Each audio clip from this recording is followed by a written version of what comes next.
Welcome to the series of Learning Arabic in 3 minutes. Please make like and subscribe to the channel and share the video. Today, inshallah, we are going to learn how to say in Arabic my favorite. Let's see these examples. My favorite month is Ramadan.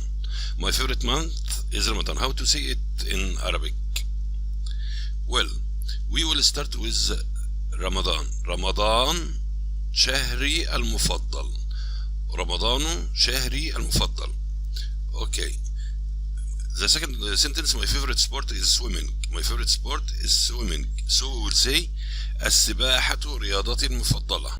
So the word المفضل or المفضلة depends on the word before it.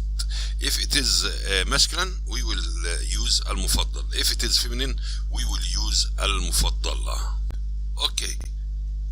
We will see the sentences. We will start the first sentence. My favorite food is spinach.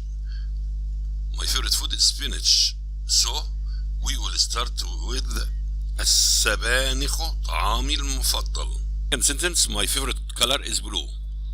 الأزرق لوني المفضل. My favorite food is orange. So we will say البرتقال فاكهتي المفضلة. My favorite subject is history. So we will say التاريخ مادتي المفضلة. السبانخ طعامي المفضل. الأزرق لوني المفضل. البرتقال فاكهتي المفضلة. التاريخ مادتي المفضلة.